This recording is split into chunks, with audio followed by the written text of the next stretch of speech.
Yo, yo, yo, what's up, y'all? Christian Sam here. I'm here to go through and talk about the new stunts that they dropped into the game this year that help you make yourself a better player on defense and terrorize offense more.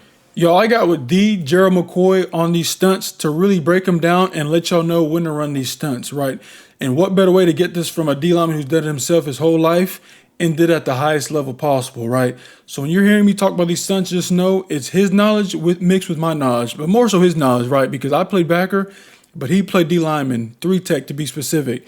And if you know who Jerry McCoy is, he caused havoc. So when I'm going through these stunts, make sure you're paying attention because this isn't just my knowledge. This is an all-pro, pro bowler, and potential future Hall of Fame's knowledge as well. What are stunts and what are pass rush games, and what's the difference, you're asking? A stunt is one movement by one particular D lineman, whether he's going from the C gap to the B gap, the A gap to the B gap, right? A pass rush game is multiple D linemen rushing and running stunts at one time.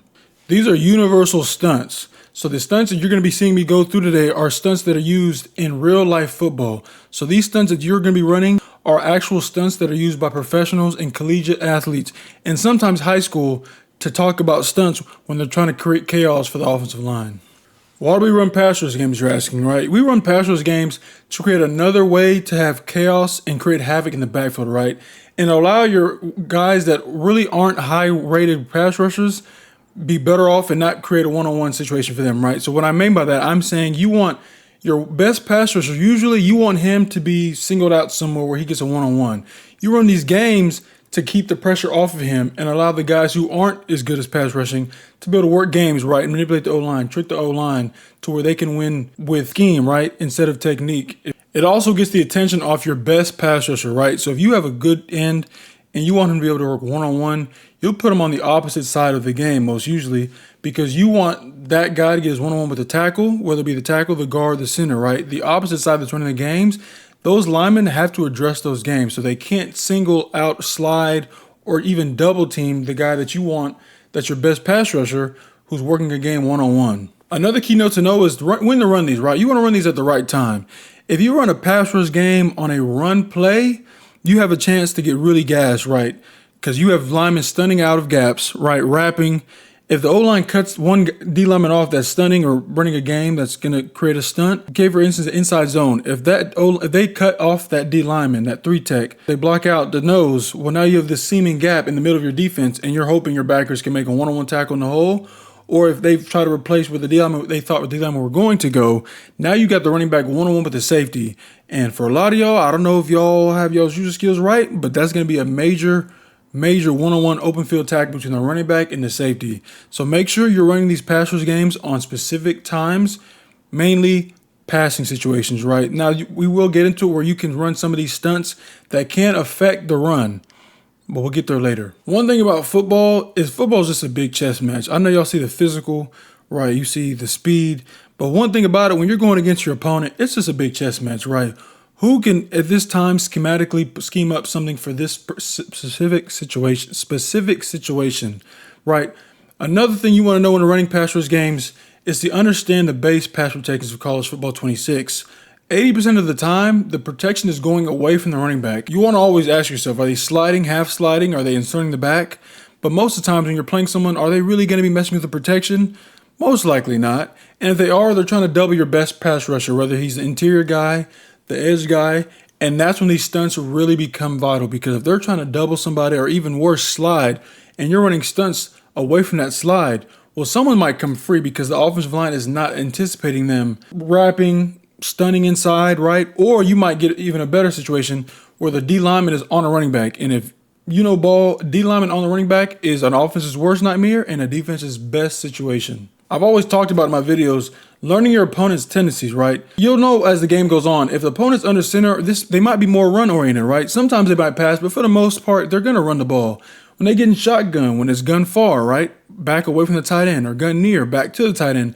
Are they running the ball out of this formation? Are they passing it? You'll pick these tendencies up as the game goes, and that'll further allow you to know when to run these stunts. And last and not least, before I break down these stunts, it's important to know your personnel, right? That's in anything in football, right? Offense, defense, special teams. Know your personnel, right? If you know you have a really good D lineman, do not try to put them in the stunt, right? The stunts, as I spoke earlier, are to help your weaker pass rushers be able to create penetration and create havoc on the offensive line. Please don't do this. Do not try to pick the games pre-snap, right? When we're calling plays in real football and calling stunts, we wait to see what the offensive formation is, right, before we want to call a stunt. So when they're walking out, that's when you should already have a kind of a general idea of what stunt you might want to run to this offensive formation, right? Now, the good thing about college football, when you're playing a video game, you get to see your opponents or your offense's formation before they come out. So if you understand formations, which is another big key in football, knowing formations and what those look like, you can generate what stunt you want to run before you even get before they even walk out to the line of scrimmage. The first pass rush game we're going to start with is a simple one, text, right? And remember, when you're thinking of these stunts, try to think of things that help you remember them, right? Text, it starts with a T, so who's going first? The three technique. The three technique is the one that's penetrating first, and the end will wrap right off his behind. You can run this to a tight end, but we want to make sure it's a pass situation. If not, you're going to have a three-man service over there with a tight end, a tackle, and a guard. And you don't want to run a two-man game to a three-man side. It'll be halted. So if you do, I ideally would want to run this to the open side, away from the tight end. But if you do run it to the tight end, make sure it's a passing situation and you know that tight end's releasing. The next game we're going to talk about is an exit. And you usually want to run this if your three tech is better than your end. If you're going against a really dominating guard, or this guard has a lot of abilities as a star player, running an exit is a really good way to counter that, right? You get the end penetrating, right? That's going to knock the guard off.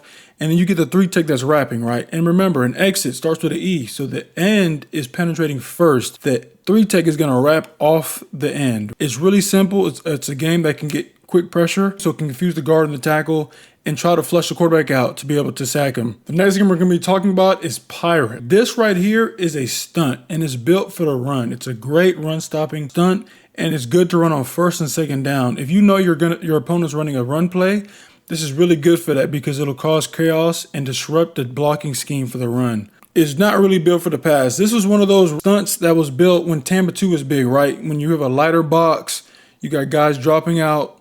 You want to be able to create havoc and cause confusion for the offensive line and just mix it up, make it blurry, right? So if they do run the ball, you got D linemen running different ways, right? And it confuses the offensive line, right? Which is good because if you know Tampa, that is the worst run defense you can run, right? So if you're running Pirate, just understand when you're running this, you can run this on first and second down.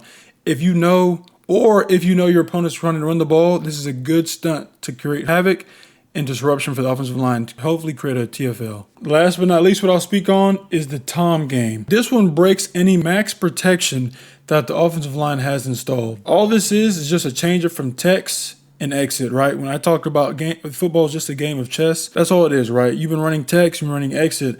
Now you run an interior stunt, Tom, where it's the three in the nose running the stunt inside. And usually around this time, you want to be going against a center who's probably a good run blocker, but not the best pass blocker, right? So you want to isolate you want to work games on that center.